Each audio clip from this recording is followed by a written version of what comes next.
Okay, so there's something I want to talk about that's not being talked enough by Jazz media. There's some connected dots here that I think are pretty interesting. And there's a reason I've been a big fan of Danny Ainge, but I think really after some of these revelations we've gotten recently, Danny Ainge might have just saved the Utah Jazz from one of the worst fates ever. Let's talk about it. I'll explain it. It's the Hoops Nerd Show.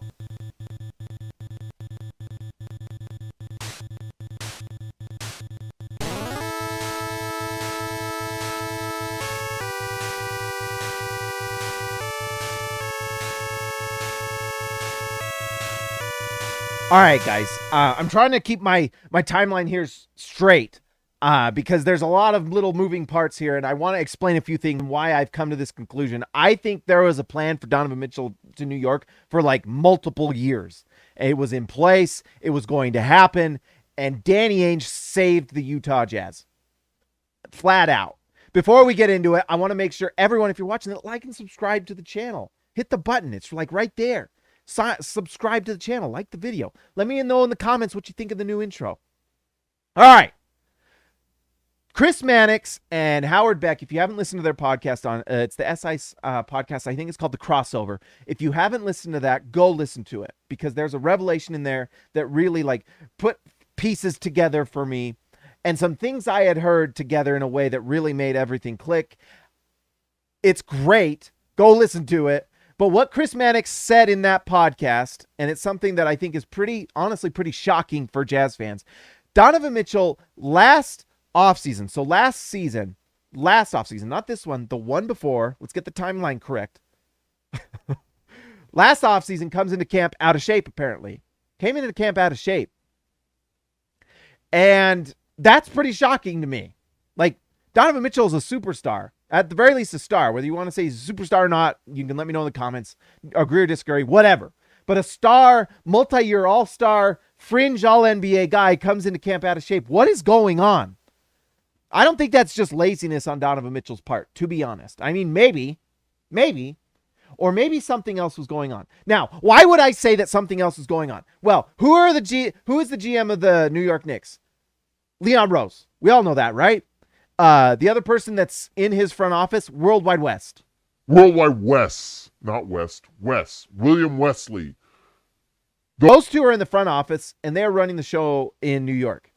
Who are Leon Rose and Wide West? Worldwide West. World Wide West and Leon Rose come from CAA. 3 years ago, they were hired by CAA to run the Knicks. Who is CAA? CAA is one of the biggest player agencies in the NBA. A lot of player agents working there, working with lots of players. And they are a big player in a lot of negotiations and trades and things like that. And trying to get players big contracts, getting them to the best markets, the best contracts available. That's what CAA does. That's their job. Whose agency is CAA? Donovan Mitchell. So Leon Rose, Wide West leave like 2-3 years ago from CAA to New York. James Dolan and all the New York Knicks claim that they want those guys because they have the connections and their job is to bring stars to New York. Woo. Well, that's an interesting timeline because Donovan Mitchell last year in the offseason comes into camp out of shape. And one thing I had heard from certain people, not saying, Donovan Mitchell did not hit his weight checks last year. Some of his things to hit his incentives and things like that, you have to hit weight checks, body fat percentage, things like that. He didn't hit them. So comes into camp out of shape and really wasn't putting in the extra work during the year. In a lot of ways, he kind of just mailed it in. And it kind of passes the eye test because the numbers did not get better for Donovan Mitchell last year. That was the most disappointing thing for me.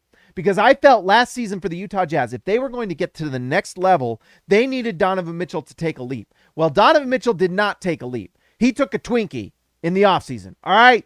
That's what he was taking. A ho-ho and a ding-dong and a zebra cake. All right? He was not taking supplements. All right? Whatever fit people eat. Okay? Now, that's interesting to me. Because then what's the next event in the timeline that's connected to the Knicks and the Jazz? Well, the Jazz go into the playoffs playing the Dallas Mavericks, and who shows up at that game? Leon Rose, World Wide Wes. That is problematic for multiple reasons. One, World Wide Wes and Leon Rose are at that game. Is that tampering? I swear that's tampering. I mean, honestly, I don't know why there hasn't been some sort of investigation by the NBA. Adam Silver! Do your job! Do your job, Adam Silver! Why? No investigation. None! None! So how far back does this go? How deep does this conspiracy go? How deep? Well, it seems pretty deep because they go to that game. This offseason we're in right now, following last playoffs, an absolute utter failure for the Jazz, one in which Donovan Mitchell mailed it in even more. Go watch the defense. It is as much proof of some of this garbage as anything. Go watch the defense. It was bad. But anyways, on top of that, Leon Rose, World Wide West being problematic because they're looking at players from both teams. Jalen Brunson goes to New York. They literally hire one of his family members into the front office to sway him to come to their team. Well, who has a family member in New York? Donovan Mitchell and his dad at the New York Mets. All right. So anyways, it's problematic. Something tells me that something happened from the offseason before where Donovan Mitchell comes in having a little bit of a dad bod to the playoffs where they play and they just get absolutely smoked. And then to this offseason where Jalen Brunson goes to the Knicks, Donovan Mitchell gets traded to the Knicks. At no point were the Jazz ever going to keep Donovan Mitchell. That was garbage. There's things I want to say.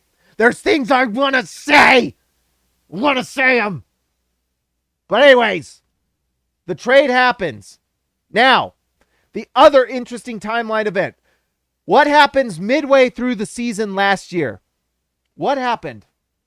Danny Ainge came into the Jazz and switched things up.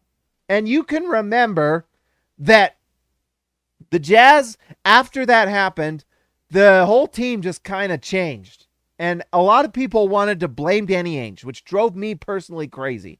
The fact that they bring in a GM and all the team just kind of stops playing hard or does whatever. And Quinn Snyder's, that was the other problem is Quinn Snyder is basically letting the players do whatever they want. No matter how hard bench players play, they never get more minutes. And no matter how crappy the starters play, they never get benched.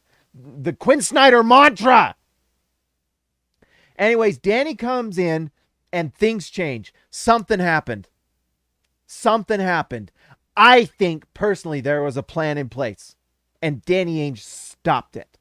I think he said, nope, we're going to do what's better for the Jazz because what immediately happens, they get Danuel House and they start filling roles that the Jazz needed.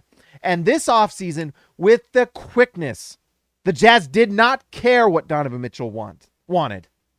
Danny Ainge didn't care. He trades Royce O'Neal right away for a first-round pick. Right away. Then, massive trade. Rudy Gobert goes. Danny Ainge brings in just an insane haul of picks. An insane haul. And to be honest, that trade might have saved the Jazz as well. Because Donovan Mitchell was probably hoping and asking, I'm just going to say it. You come at me for a trade to New York. And Danny Ainge said, well, if we're trading you, this is what it's going to cost them. The regime before, Dennis Lindsey, they were giving picks to trade players.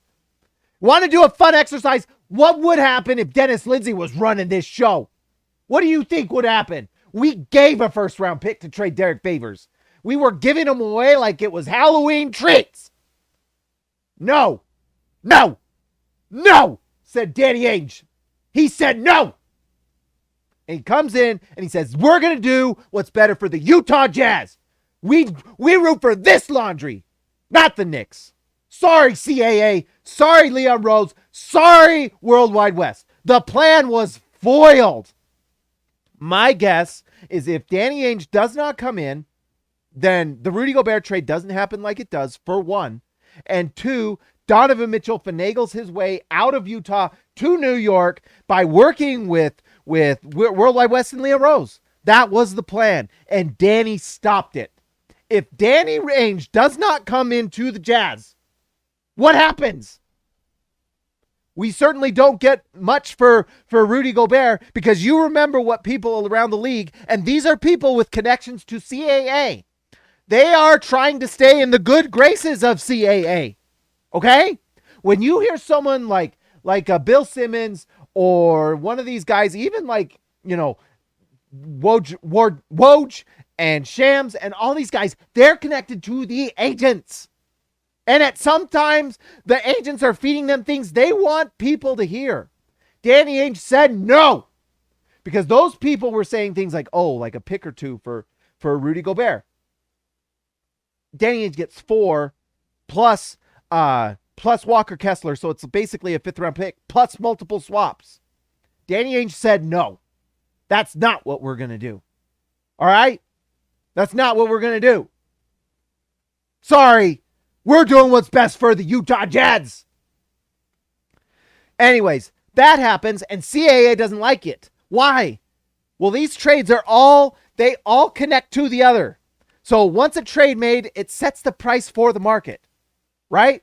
When Mike Conley got traded by the Jazz, or for the Jazz, from Memphis to the Jazz, that was like 2 first-round picks. It set the price for the market for other veteran point guards, The Rudy Gobert trade set the price for the market for an all-star. That's why Kevin Durant couldn't get traded.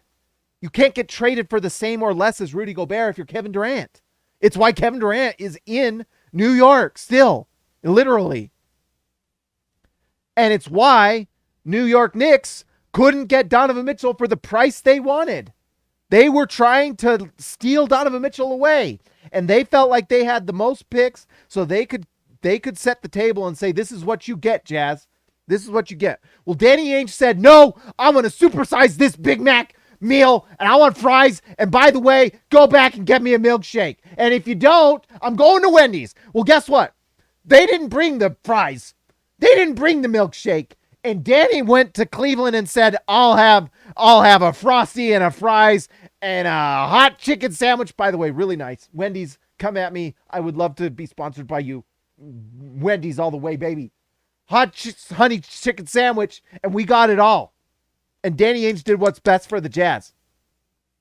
And he foiled the plan, and he saved this team, and now the Jazz have all these picks, whereas they could have been left like they were with Gordon Hayward back in the day with 0. That's what we would have gotten. Instead, the Jazz are loaded, and in one of the best drafts since like the LeBron draft, the Jazz are players, baby. There are like 5 elite prospects to start this draft. That's what Danny Ainge did for you.